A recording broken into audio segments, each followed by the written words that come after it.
At the end of last year, Tesla hit a new record, moving more metal than it ever has in one quarter. The king of the pack, the group leader, is the Model Y, which is by some metrics the world's best-selling car. But in the face of a radically changed EV market, will the Model Y have what it takes to keep that title? Possibly. I can't speak for incentives, pricing, and legislation in other countries, but here in the United States, the Model Y looks primed to keep the momentum going, at least for a little while. Changes in the Inflation Reduction Act's implementation allow the Model Y to stand out as probably the only truly great deal in the US EV market. The Tesla Model Y is hard to beat. The Model Y's crossover shape, excellent charging network, and high range have made it a worldwide hit and a lot of people's first EV. Expect that to continue in 2024 as the tax credits make it an even better deal. Starting this year, the Inflation Reduction Act's tax credit bonus now shifts to a rebate able to be used at the vehicle's point of sale.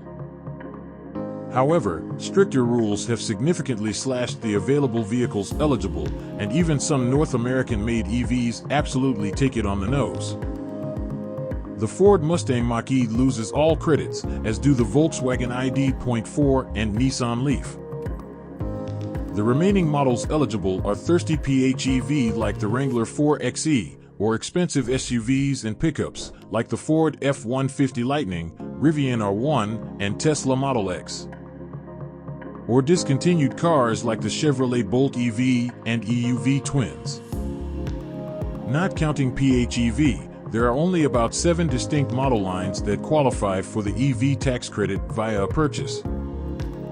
All of them are way more expensive and way bigger than the mid-sized to compact crossovers we've all fallen in love with.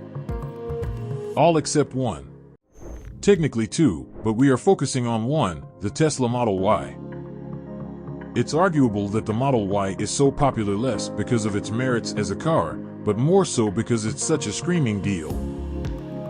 There are several ways to get into a Tesla for not much money. The single-motor, 260-mile range Model Y can be had for $43,990, not including destination or any other fees. Likewise, the 330-mile range dual-motor AWD can be had for $46,050, provided you're willing to settle for whatever color and wheel option Tesla has available. Those are solidly competitive prices for a premium crossover, no matter the propulsion type.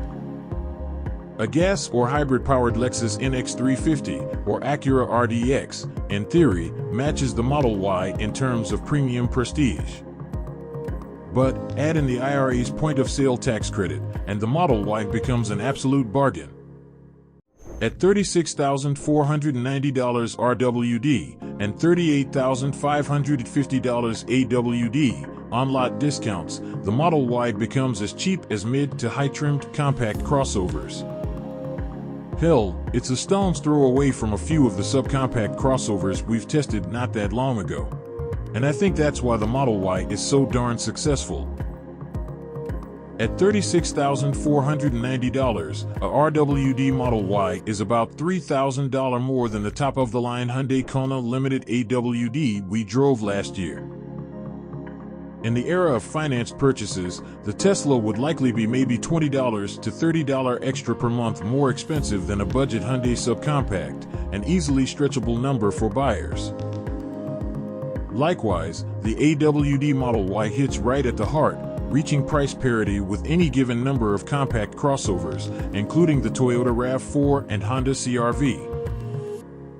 Of course, there are plenty of concerns about Tesla and Elon Musk himself, which rightfully keeps folks away from signing on the dotted line.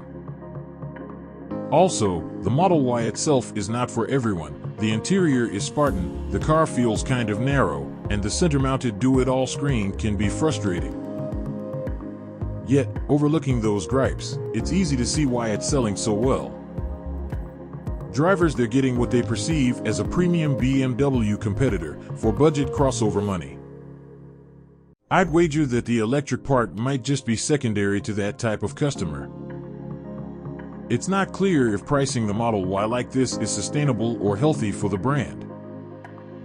last year was marked by Tesla's constant and dramatic price cuts on the Model 3 and Model Y. Many pundits said this was to spur sluggish demand for an old product. It's true that the Model Y is somewhat old, but none of that stuff really matters to the average consumer who is probably still new to the EV world. The Model Y still hits hard on the value front.